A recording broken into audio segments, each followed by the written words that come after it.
Hi everyone, I'm Catherine, aka the High Heeled Gamer, and I'm super excited because today we are talking with the creators of Ynegma. I'm super stoked. Welcome aboard, gentlemen. Hi.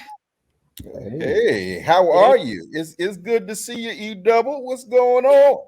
I got a nickname from them. I'm special.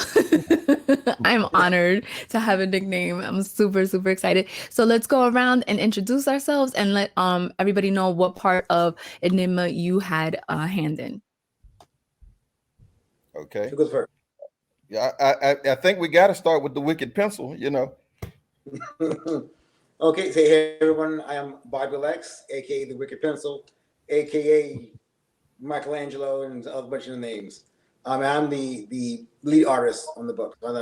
They do the pencils, and now I'm doing the inks. Hey, awesome. I am the shy guy with a big mouth. That's me. That's G. Uh, I am one of the writers, and I say editor in chief, but I'll say editor in clown because I just make a lot of jokes because I'm trying to understand what I should be saying, but it ends up great. So I am also the resident big mouth for the company. So that's me, Gerald DeBose. All right, and my name is Sky Shadow, and I had absolutely nothing to do with the production of Enigma. However, I do try to spread the gospel of Enigma and Universe Comics out to the world. So I do marketing for the company. Nice. So I can't remember if it was Heroes Con that my husband actually found you guys. GalaxyCon Um, Raleigh. which one? GalaxyCon Raleigh. Galaxy Con in Raleigh. He found you guys and he would not stop talking about you guys. Like he was just like, you have to meet them. They're super cool. Like this book is amazing. Da da da da. And I'm like, okay, because he's not easily sold. He's a bigger comic book head than I am, and he's not easily sold. So when he was telling me about it, I was like, all right, I'll find them. Don't worry about it. And you guys are just all like super amazing. I know G says he's like the shy guy with a big mouth. I see no shyness at all, like none whatsoever. Like, It's a it's a lot of lie. it's a lot of shyness. A lot of shyness. Shyness. But like, how did you guys come together? Like, were you guys friends first and then the idea formed, or did the idea form and you guys found each other? Well, that is a bit of both. When we came to the comic, it was due to the fact of a friend calling me saying that we need more good black stories, right? And that companies are seeking them out. And I'm in total agreement with that because I've always loved comics. And I'm like, yes, we absolutely do. And then he says, well, I need you to write the book. And I was like, wait. I was like, dude, I do business books. I've done poetry, but I'm in the business lane. And he used one of my own quotes on me. He said, "Excuses build bridges to nowhere. Get the book done." That's dope. I like that. So um, then I had to look together to try to find a team because I knew this was something that I had no experience in, and it's something I absolutely could not do without a team. So first thing I did was go through my friends list on Facebook, found my brother Bobby right there, and I was like, "Yo, let me see if Bobby might want in on this thing here because I need somebody that can draw because I can't draw a straight line with a pencil with a ruler. If you give me a ruler, it's still crooked. I promise you. I might make a circle, but so I called Bobby up and I just came up with a concept literally on the fly. But and Bobby said, "Yeah, that sounds good." And I had a little 3D rendering model from a video game that somebody did, and Bobby took that and turned it into Enigma, and it was amazing. And from there, I called up some of my friends that were writers. They used to perform with me. They all said, "Hey, we're in." So then we had a cast of writers. Bobby brought the artist because that part I didn't know. So everybody that was in the art, Bobby brought them, and then I reached back out to Sky like the middle part of last year. Sky was actually the first person to publish my a book for me. My first book was a poetry book when Oh wow. we used to be on the poetry scene together. So I called Sky. I was like, "Hey, I'm publishing a book. Uh, this is pretty interesting. Would you like to be down?" And my brother, after 20 plus years, reached back and said, "Sure." So here we are all together. That's dope. I like that. My first book that I published was a poem book too, so we got a lot in common already. Like I like that. Like I like that. So Sky, you were in the publishing industry, or was it just like that book started the path to the publishing industry? Oh, so I was doing some self-publishing in college, and then I took a break from school and I started publishing on my own, just helping out artists, much like Gerald and other artists who were out there on the U Street poetry scene in Washington, D.C. And, after a couple of years, I probably had about 15 titles, I'd say. And I would help them design the books, get them printed, and then help them market them as well. So we did like a lot of marketing at poetry readings, at clubs, go to libraries, just grassroots marketing anywhere we could, just to help these artists get their message out. Yeah. Had it been back in the day, I could picture you like with a car and then open the trunk, like you know how you I use Just like people that. used to sell like mixtapes and stuff like that from the back of the truck. Like Yes. that's how what I'm picturing you, but You are modernized. You know what No, I you mean? are so right. Back then, I had a 1977 LTD, right? So rocking the big yellow hoopty, That's what the I'm talking Cosmic about. Cruiser. That's right. And we would take that everywhere with my band and the books and the whole nine. It was totally like that. Yes, y'all kids don't know about that back in the day. That's how people got like record deals and stuff. Open up the Right. Hmm. trunk, give out Open the the trunk for sure. CDs and samples and stuff like that. So that's the real guerrilla marketing right there. Yep, we did it. Um, Bobby, have you ever worked on a comic before too, or was this like your first comic? No, actually, I've done several titles. I've Wow. self-published over the years. I've been in the comic industry about 20 years now. Oh I've worked. wow, you look so young. You look like a baby. Well, Sorry, I had to thank you, say. thank you. Yeah, I'm about to hit 47. Oh, okay, you're not that much older than I am. I'm hitting 44, so let's go. Let's go 40s. Let's Let's get it. go. Uh, Yes. 40s is the new 20. Hello. right. So I started doing comics when I was, ooh, yeah, about 20 years ago. I worked for another publisher out in DC, C3 Comics. And then I did a lot of self-published work. I've done work for other industries. I can't really name the other ones yet, but I've done some work for some big guys. But yeah, I've been in this for a minute. So, how And did you feel when G approached you with this idea? Were you on board right away, or did you need like a little bit more pitching to it?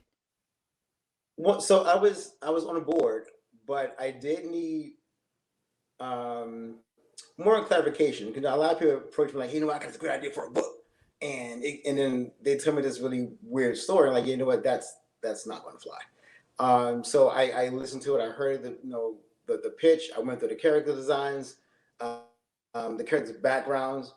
I actually was called on a Wednesday, and then there was a meeting on the Sunday. And by that Sunday, I already had designs for a few of the characters, including Ynegma, already done and worked out. So I pretty much started on it like fairly quickly after I heard. I'm Wow, you excited don't about it. play. You're like, we're getting this done. We're getting this done ASAP. Because that's amazing. Like to hear it on a Wednesday and by Sunday you have like, but you have to have like that character detail, right? Like, or did they give you creative freedom to design the characters how you thought them through? How does that process work? So that process was they had ideas of what they want, right? So they would say, what, I had this person in mind when I created this character, and I wanted this particular attributes. That was it, and like just create from that. And then with that bit of information, I created what you see today and what you will see in the future. So these characters are written just, it kind of gave me like Cosby show vibes without the comedy. You know what I mean? Like they're successful, they're well established. There's no like cliches and stereotypes and stuff like that. Was that a conscious effort? Like, no, we're gonna, represent our community the way, our community really needs to be seen, especially nowadays. You know what I mean? Well, we wanted to definitely represent a side that isn't shown that much. It's always, everybody's poor and they're in a downtrodden place, and it's like updated versions of good times every time you see it. So we wanted to address the fact that there are some families that are successful that come from that, but are successful now and are carrying on to create a legacy for the future. I think that's what I liked about the characters. There wasn't like the extreme of the Cosby shows, which don't get me wrong, like there's nothing wrong with the extremes of it, right? There's nothing wrong with a black doctor, black lawyers and stuff like that. There's nothing wrong with those extremes, but this felt more attainable, more realistic, more like, oh, I would know these people. You know what I mean? Like, whereas opposed to, I wouldn't know a doctor and I wouldn't know a lawyer and I wouldn't be in that neighborhood. You know what I mean? But I would Right. know these people. It, are they based off of people that you actually know, or was it just like, no, we want these to be successful but more seen in the community type of characters? Yes, we wanted it again to feel accessible, because success doesn't always equal you moving out to the suburbs and turning into, Pierre and everybody. You sometimes are successful because of the neighborhood, because of where you grew up, because the people know you. And I'll be honest, my brother over there, Bobby, wouldn't have drawn it if we'd have done any stuffy stuff like that. He'd have been like, no, they can't relate to that. Right, because a lot of like there's the outfit of the mother. I'm like, I wore that the other day. Like, you know what I mean? Like, I was wearing that. You know what I mean? And success does look different to different people. So I like the fact that these characters were characters that I would know in real life and associate with, and probably go to church, with and stuff like that. So I actually like that a lot. So for those that haven't read it, can you tell us a little bit about Ynegma without the spoilers, please? Because I like, you know, keep it keep it spoiler free around here. Yes, no Without the spoilers. spoilers. Okay, Without the Bobby, you go. I saw Bobby say something, so go ahead, Bobby. No, I didn't take no spoilers. no spoilers. Because we Okay. want them to read the book. We want people to Oh, go. It's a good book. It's the like I got mine signed because I'm special. But it's a really good book, and I'm like excited for the next one because I need to see what happens after the stuff. So yeah. tell us a little bit about Enigma. Well, Enigma. This particular book, episode one, focuses on the backstory or origin story of the anti-hero Enigma. So it takes place in Wolfton Dream City, our version of Washington D.C. And it follows the Day family, a prominent family within Wolfson Dream City that, through their family turmoil and eventual fallout, it leads to the need for the creation of the anti-hero Enigma. So this sets up the who, what, where, and why Enigma comes to be. So I was reading Enigma. I went back over it today just, to make sure I didn't miss anything. And the attention to detail, even in the background, there was certain stuff that I had missed the first time I read that.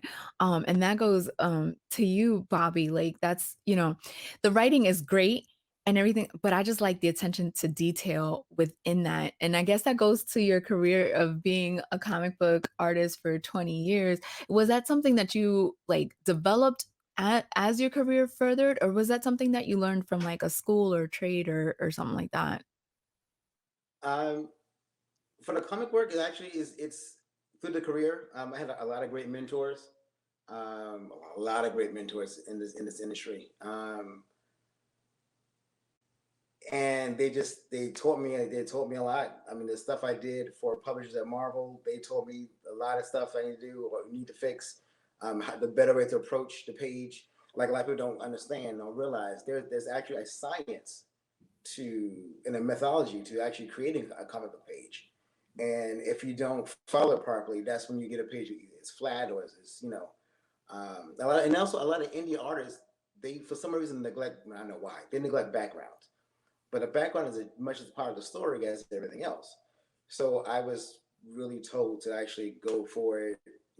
Hit the backgrounds. Um, One of my publishers used to hate me because what I used to do, I used to draw the buildings. And I get a magnifying glass, and I actually would draw people in the buildings. And then so like no one's going to see that once it gets produced. But I put little Easter eggs, so you can actually find it. You go back to it, and you know, hey, I didn't see that stuff like that. I think that's pretty cool because a, a lot of times comic book readers, they actually appreciate the art as well because the art is part of the storytelling. You know, you can have these Right. words like in a regular book, but your brain is doing the imagining, you know, imagination part of that part.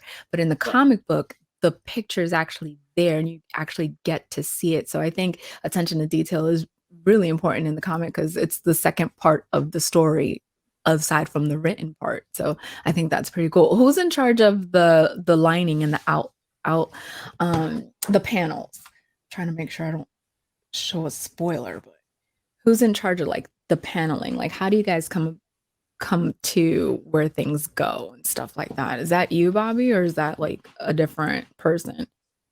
That as far as the panel layout on the page, Mm-hmm. Mm-hmm. that's basically that's me based on the script. So I would get get the script. They'll tell me how many panels they want on the page, and what's important. And just by going through like this the experience of knowing how to create a page is you do what's dynamic, what makes more sense for the story, how would it flow, is it going to follow? Because the thing that you also keep in mind is the text. So you want your artwork to be able to accommodate the text in it as well, and so keep flow to the writing. Okay. Oh, that makes sense. Because I've interviewed a lot of indie creators, and I'm fascinated with the process of it all. You know, from the character development to the story to the script. I didn't know for a while that there's actually like a whole like script, like a TV show script that you guys tend to write in order for this to become what it is. Right. So to me, it's all fascinating the process, and I like hearing everybody's different process. You know what I mean? Because what you guys do is could be different from what somebody else does, but in the same aspect, you guys are in the same world creating these amazing stories in comics. So Sky, for you, the marketing for a comic, is that different from anything else, or is it pretty much the same thing like you're marketing a regular book? I would say that there's more nuance to the way that you market a comic book versus marketing, let's say, a paper book, paperback poetry book or a novel or something like that, because it speaks to a different type of avatar, right? You have a different type of person who's into comics than into, like, say, traditional paperback books or hard copy books. People who are into comics tend to be people that love comics or love some aspect of comics. And you're right about the combination of the writing and the artistry. So since I got involved with this company, I've started to do a little research on comic companies to see how they market, to see what kind of makes the companies tick, how the fans interact with them. So the element of fandom, I think, is huge with comic books, and that tends to affect how you do your marketing. So really getting in and knowing who your call it know your customer, right? Traditional marketing there. Mhm. But still you get to like when we have a Facebook group, you get to interact with them in a different way than the way you would traditionally market a book. So this one is a lot more fun. And it can be challenging too to try to pinpoint who the right people are for this book. Mhm.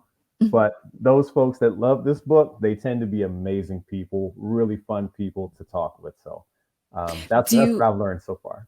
do you hold like in these groups, do you hold feedback sessions like what did you guys like? What can we change? Or is it just you're listening to what they're saying on their own? So that what you first mentioned about holding feedback sessions, that's what we're going to plan for. Yeah. So that is yet to come. So we talked about spoilers, but hint, hint, hint, look for that to come. Yeah. But we have, tried to engage conversations like within our Facebook group for our universe fam. That's what we call them. So we do engage with them, find out where they are, what they like, and not just about the Enigma comic, but outside in the wider comic book and movie world. So it's a lot of fun seeing what kind of stuff people are, whether they're Marvel fans or DC fans or what have you. So just it makes for nice engagement. That sounds fun. I didn't know you guys had a Facebook group. I've been just on your Instagram. I'm not really much on Facebook. I've just been on, but now I'm gonna join that group and see what's what. And I'm going hopefully to maybe send you an because invite. I like spoilers. I like exclusives. That's how I live my life. Like my family hates it because I'm a spoiler girl. I'm like, tell me all the spoilers, tell me how it ends. Like that's what I want to know. So I'm gonna join the group and see what I've seen, see what Yeah, I hear. we're Like going it'll to be bring you great. into the room. Yes. I'm very much Absolutely. a like give me an exclusive, like I'm here for all of it, all of that. So how much of the story is actually already done? Like how many issues are we in for? You're going to be in for it's a 9 episode story arc, Mhm. and episode 2 is in the process as we're speaking. So we're going to be planning to release quite a few this year. So it's a lot more coming from Universe. We're going to really welcome you into the universe. That's exciting. I love me a good 7 to 10 issue arc because that way I get more of the story and more of the character development. I don't mind a 4-1, but usually I'm still begging for more. So I'm excited that there's like 9 parts to this because so far, like I said, the story is really good. How did you come up with this whole entire like story of the Enigma? Well, again, it was just, hey, when I was thinking about what would intrigue me, and when the writing team, because it's not just myself, we have a whole writing team, as you know. When we were sitting down, we were like, okay, we want this to play out almost like a television show would. We wanted to have a television feel, and hence why we have it called episodes versus just a an issue. So we were focusing on, okay, what makes television shows interesting? How do you get to know the characters, and how do we develop that within a comic, so that, because the difference with television, you have so many different things for the eye to see, right? You have the action, it's moving. In this, we have 4 to 8 panels on a page for Bobby to be able to use that beautiful artwork that he does, and us not to write too much so that the page looks properly. So drilling all that down and just coming up with really something that felt like it connected to real people. Like it could be happening, even though there are people that can do extraordinary things around. So, I did enjoy the action panels. Those were fun for me to watch them because it flowed so smoothly. It didn't feel jagged or rushed, like sometimes there's the punch is coming but there's no follow through. Does that if that makes sense? But with this the punch came and there was follow through and you saw the effects of that, and I just thought it was so like well done. How uh, what is your favorite part of drawing? Is it like the action parts or is it more of the still kind of things? Um, I would like to say it's the stills, but no, it's the action. Um, I always have more fun doing it, and now I do have fun on scenes where there's no actions, doing really strange camera angles. But I love doing. I even did it with my action. Like some of the shots, just it's unusual. I'm not sure if I can name the artist's name who taught me this, but how to actually take your how to act like the camera yourself. So I move on the page based on where I think the camera should be and where it would be interesting. So I don't do a lot of straight on shots. I do like a lot of bird's eyes or worm's eye or just at an angle.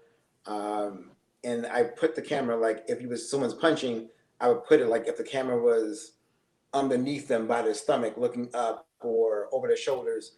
And that's how I like to, really have fun with it and pop it out. So it is not stagnant or boring, and you get that motion with it. When you said that, I literally saw the image from the book where I'm not going to say exactly what's happening, but the action part of it, you're looking up at it instead of like at it. And I thought that was so brilliant because it just gives you a different look to how everything is, you know what I mean? And usually it's true, the action is just you're looking at it straight ahead. But in this one, like I could see the camera or I could see myself down here and the action's happening right here. And I thought that was brilliant. I'm not an artist expert. I just like what I like, and I liked that one. When we're done recording, I will show you exactly which one. And I was like, this is dope. This is cool. I like I that think a I know. lot. I think I know which one you're talking about. We'll see. We'll see. We'll see. Yeah. We'll And that's so cool. Do you watch movies too to see like how different angles are done and try to incorporate that? Or is it more like, no, this is how I want to see this part of it? Honestly, it's a little bit of both. I'm also a storyboard artist, so I do storyboards for movies as well and anime. So I use that, but I look at much like G. I look at if I was reading a book, what angles would I like to see? How if I was looking at this, how would I enjoy or take the information in? And I try to do that as well. I can say this because I just met him recently. So I met my wife and I met Frank Miller 18 years ago. And Frank Miller took me outside from the con and he gave me a lot of pointers. And he told me that when you're actually doing your story, don't worry about try to fit in um, some mold. Like tell a story that you want to see because there's other people out there who want to see it as well. So draw how you're going to draw it. And once he told me that actually started my art career, and Wow. or like the changing how I draw. And since that, I draw things that I would like to see, and it works out because people enjoy what I illustrate because I'm not trying to do the same regular shots or whatever else. I want to be different. And then another artist told me how to move the camera around. So between those, and many others, but those particularly actually really helped me hone what I have now. Wow, that's dope. That's like really cool. I like it when artists and comic book creators or anybody in the industry that's considered a higher up, gives gems of wisdom because they're not gonna be higher up for forever. And don't get me wrong, like I love me a Frank Miller, but you know what I mean? Like there's people that are coming behind him, you know what I mean? Like he paved a certain way, but there's people walking that path. And I like the fact that he took time to give you gems of wisdom. That's really cool. That's Yeah. super dope. Well, Um Well, one well, that's one thing I just want to jump in on that yeah, I do love about what I found in the comic industry. Now, people are a lot more open than they are in other industries because, as I said, me being from the business sector, there are some industries where it's literally a hard line. Like, who are you? Why are you talking to me? pay your Don't talk to dues. me. Yeah, leave me alone. But my experience in the comic industry and from just being around it the last year, it has been tremendous. A lot of people are so open, they're so engaging, they're so supportive because I think that this industry is so special because it allows everyone to find something or someone they can relate to. Mhm. And I think that the torchbearers now are understanding that they are going to have to pass the torch, and they do and are open with information if you approach them properly. Yeah, this is true too. Yes, yeah, this is that very true. that is Yeah. key. Yeah, you can't just be like, teach me. Like, no, like you can't just scare them. Like, no, yes, you have to approach them professionally and properly. And you also have to remember that a lot of these people have handlers, and what their handlers say isn't necessarily what they're saying. Mhm. So that's also little tidbit I learned along the way. Handlers say their own stuff, and then you're just mad at the person, and they didn't had no idea what their handlers say. Just throwing that out there. It's a little gem Indeed. myself. So was 2020 the first time you guys were all at conventions? 2021, we debuted the preview edition of Enigma. Okay. We did one show Oh, in October of 2021. So last year was our first year on the circuit, our first full year. And Wow. episode one dropped in July. So we are pretty new to the scene, but we're making a little bit of noise. Yeah, yeah, you guys are. How are you liking the con scene? Oh, I absolutely love it. It's been a blast. I've met so many people that I consider friends, like E Double right there.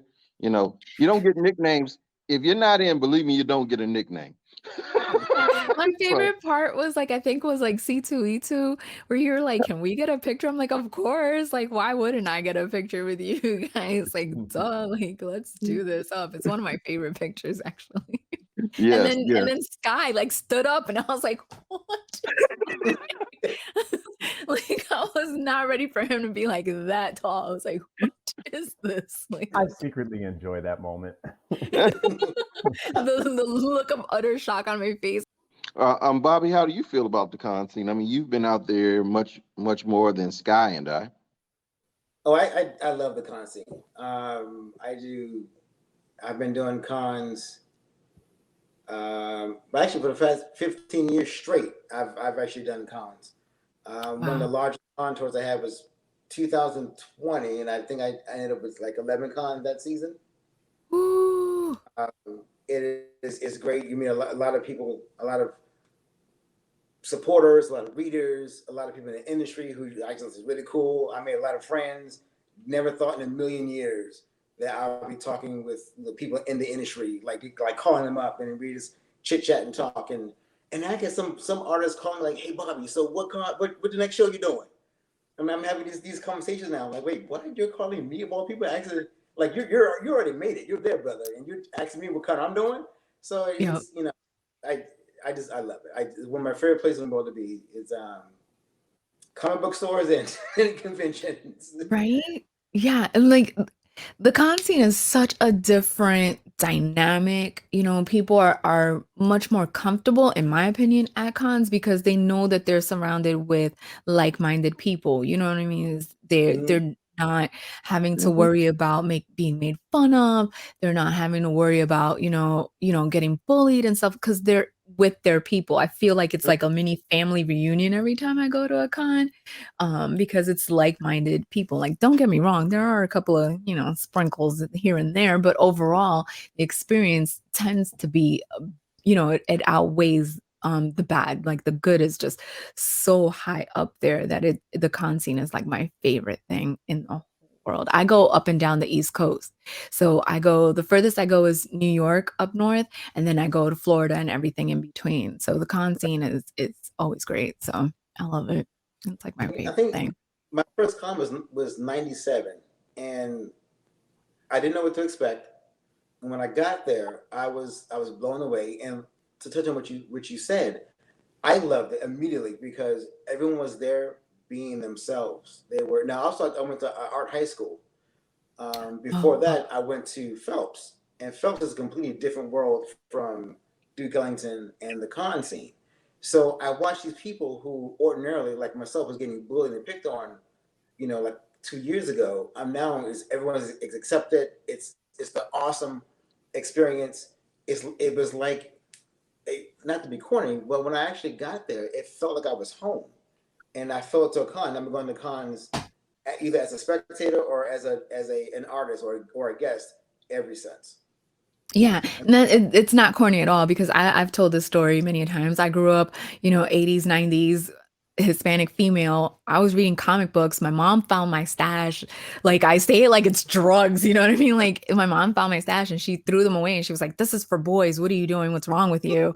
And like I was like, "Not my X-Men, anything but that." Like, you know what I mean? Like, but it was like such a catch 22 because she would watch with us, Adam West Batman, Mm-hmm. Linda Carter Wonder Woman. We watched the originals like Swamp Thing. So we could watch it as the TV show, but to read the comic books, that was a boy thing. Um, so it was like a mixed signal for me. It's like, okay, we can watch the TV shows, but we can't read the comics. And I didn't go to my first convention until 2007, 2008, I want to say. And I was just in awe going as an adult, to these conventions, and you're just like, you're my people. Like I feel the same way you did. It felt like coming home. I was like, this is where I belong. Like, um, so it's definitely a different vibe. And then once you start going it repeatedly to these same cons or even like different cons and you see other people, they treat you like you were friends from the beginning. And I think that's Hmm. like to me, it was like a culture shock because I'm from New York. So the moment people are like, "Hey, how you doing?" I was like, "I ain't got no money. Leave me alone." Like, what? Why you being nice? Um, but the con scene is so like inviting and loving, and I'm here for it all. Do you guys have any cons coming up for 2023? A lot. All of them. He said all of them. A lot. So yes, we our first con will be coming up. Actually, we're doing a con this Sunday that just popped up and we got invited to. So we'll be Oh, doing one in Northern Virginia. It's a smaller, it's a nice smaller con that they do, and we got invited to that. And then after that, our next one will be in Richmond on in March. So yeah, GalaxyCon Richmond will be our next one. oh, I've never been to GalaxyCon Richmond. I've done GalaxyCon North Carolina. Yeah, the I haven't Raleigh. done Yeah, yeah, the we'll Raleigh one. we'll be there too. But come on, E double, come on up to the VA. Come on. I'll see what I can do. I'll see what I can swing right now for certain, I'm waiting on ECGC, which is a Hmm. gamers development one. I'm waiting for Fayetteville, and I just put in for PAX East for the first time this year. So we'll see, and slowly as the ones keep coming up, because I gotta wait for the press pass applications to drop for me to know which ones I'm officially going to. Okay, all right. Gots to wait and see. Gots to wait and see. I know you Um, normally ask the questions, but I would like to throw one out there. I always get nervous when people ask me questions. You're not the first interviewee that's like, I want to ask you something. Okay, Well, ask me something. since we were talking about the cons, and this was actually when I met you at E2C2, that was the first con that I had been to. So I wanted to ask you, since we are a comic book company that tries to elevate underrepresented stories, or let's say stories from underrepresented artists and communities, how do you feel like the diversity is at cons now versus where it was when you first got into, let's say, the comic book and gaming space? How have the cons changed, or just how have you seen the space from a diversity standpoint? So I will say that I've been doing this for 10 years. And I am excited that I have had seen more of the diversity indie creators. I will say that I have. It started off with two. Actually, it started off with one. Akachi Jones was he does Void Beast comics, and he's the one that kind of was like, hey, here's the next person, which was Jean E. Willoughby, who does the Sunstorms. Mhm. I Your always sunstroms. Thank you. I always mispronounce it, and I don't know why he's still my friend because I still mispronounce it to this day. Um, and then it was just them two on repeat on my show. A lot of the times, as the people of minorities, or Black people who were representing our community. Um, and then, so there are things that I noticed that I wish cons would notice themselves. I'm not going to mention the specific con, but this past year I went to a con and somebody was like, I am so excited to see all of these Black creators at this con. Like, there's so many of them. And I literally was like, where are they? And they took me to the section, and it was at the very back of the con, like literally at the back of the con. Um, and I was just like, why are they all clumped together? Like, why is this looking like a segregated like community? Like, I was not thrilled about that part. I was thrilled that there's so many. There was a lot, and I will say there was a lot, but they were all together, and all at the back. And I was just like, Oh, this is not okay. Like, why aren't okay. they sprinkled out throughout? You know, there were a couple up at the front, but they were like super well established. Like they've been, you know, considered higher ups. And I hate saying that, you know, considered higher ups like that, because if you made a book, to me, you're high up. You know what I mean? Like you've done it. You did it, you created, I'm holding it, I read it, I love it. You know what I mean? Like, but I'm meaning as in they've had years of books and stuff like that. And that's what I mean when I say like higher ups and stuff like that. Yeah. But even that was like 3 of them. You know what I mean? So for me, it just, and then there was one Latino, Hispanic, Spanish comic book, and they were mixed in with the Black people. And I was like, this is cool, this is great, but like, can we spread everybody out? Can we give them the front, the middle, and the back? Like, can we, you know, I'll let Yaga know which con that was afterwards, but Yeah. I was both impressed and disappointed at the same time. I'm glad that it's going in the right direction. I just hate that it's taken this long, and I hate that cons don't realize what they do when they do the things that they do. If that answers your question. Sorry, that was long-winded. No, it does for sure. Passionate. It does for sure. It seems like, you've noticed a trend and there's a lot more progress to be had.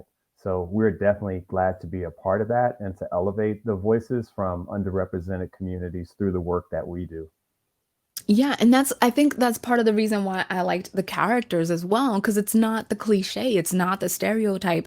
And in order for us to have the non-cliche, the non-stereotypes, they have to be told by Black people. They have to be told by the people that lived it. They have to be told by the people that know better. And don't get me wrong, like cliches and stereotypes do exist. They exist because of a reason. But when you're telling the same story over and over again, it's unfair. It's unfair to us because we don't see all the time these cliches and these stereotypes. We see family members like the ones in this, you know what I mean, that are striving, that are doing good. Yes, there's a little bit of arguing, but what family doesn't have arguing? You know what I mean? It's real. And that's what I really, really appreciate about this story, that it's 100% real. And I think the fact that it is 100% real, it attracts a wide base of reader and fan. I don't know if you know this, but I was surprised to learn that the majority of the fans that we have, Caucasian, middle aged Caucasians. There you go, men, right? So that's like our big demographic, and they support us pretty hard. So My I am husband, I am grateful my for that. husband, you just described my Yeah. husband right there, Yeah, Caucasian, middle-aged I forgot to man. say super cool and hip. So I Only could because he's married to me, only because, let me stop. say that part.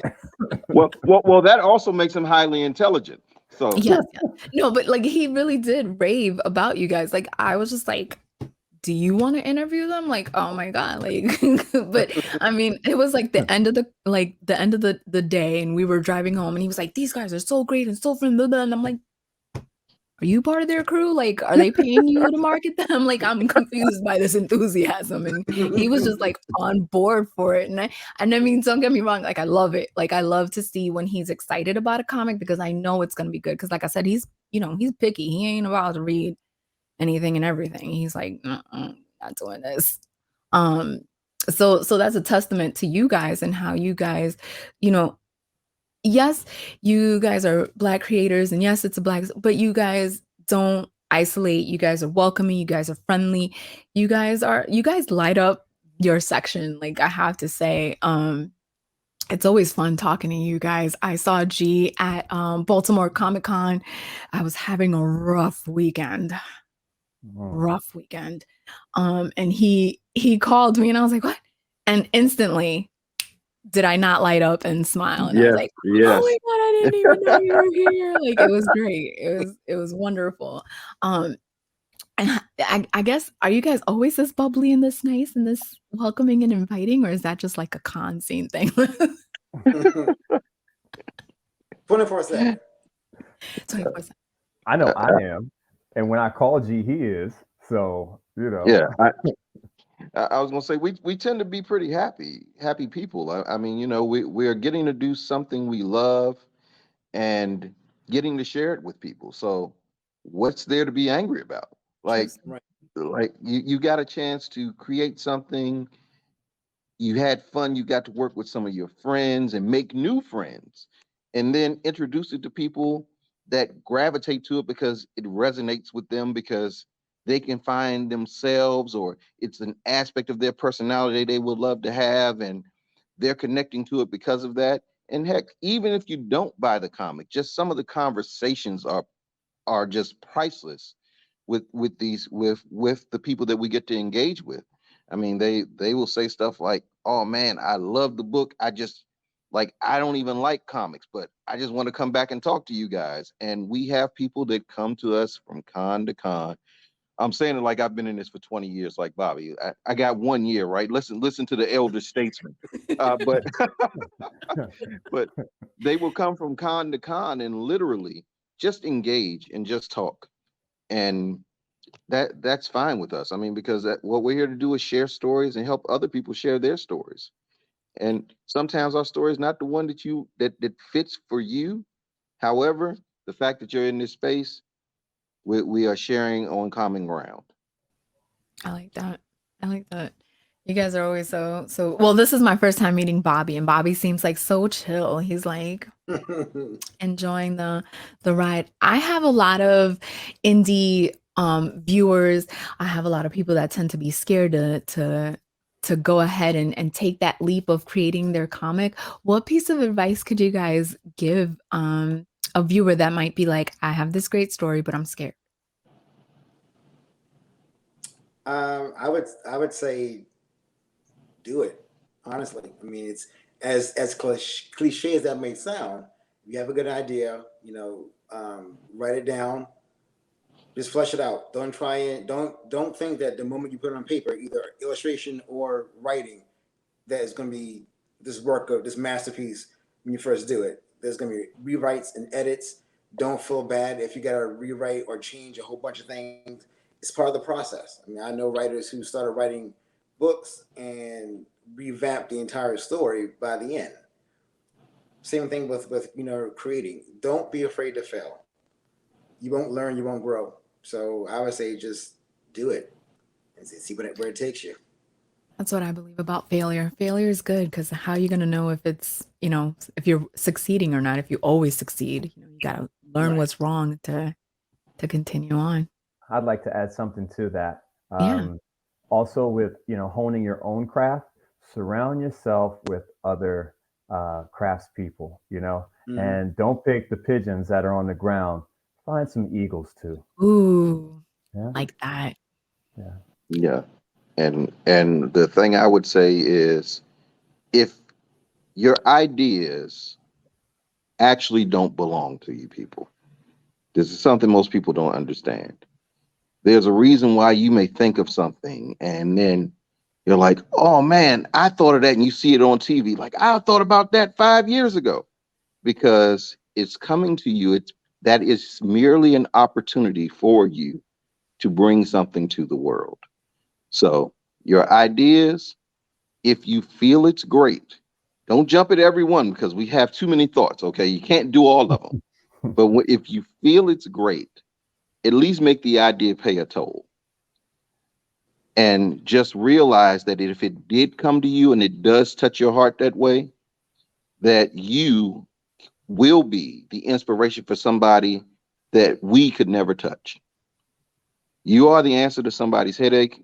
It's just a question of how long you're going to let them hurt. That's dope. I like it. I like all these little gems of wisdom. I love it. Love it. And that could apply to anything you're trying to do, not just, comic books. That's pretty much good life lessons, period, right there. So if anybody wants to buy Ynegma, as I can never talk, website, Facebook page, Instagram, all of the above. Yes, they can go to www dot. I don't know why I do that. Everybody knows that part already, but it's protocol. Okay. My vice president of marketing right there, and he's going to say something if I don't do that. But the www dot universe, YOUNA verse, VERSE universecomics.com. They can go there and they can pick the book up. We also are hitting retailers now. So we have some retail partners that are spreading out across the country. That is growing as well. But the easiest way to do it, go right to universecomics.com. You can find us there on Instagram, same thing, Universe Comics. On Facebook, you can look for us, Universe Comics. It's a private group, but we'll let you in if we know you. If you knock I'm gonna be properly, we'll let knocking. you in. I'm gonna knock really hard. I'm And going then to if y'all don't answer. let me in, I'm kicking the door in because I will not be a part of this group. Okay. Like I You love said it it was so much. private. I'm going to make it public. I'm kicking the door down. I want to be invited. I want to be a part of the group. It's awesome. Well, guys, thank you so much for hanging out with me. I'm gonna shut this down. Give me one quick second. I'll be right back with you guys. Okay. All right, cool. Well, everybody, definitely pick up your copy of Ynegma. You will not regret it. 9 parts to this coming up. I'm super excited because this ended on a cliffhanger, and Nosy Me needs to know what happens next. Guys, thank you so much for stopping by and tuning in.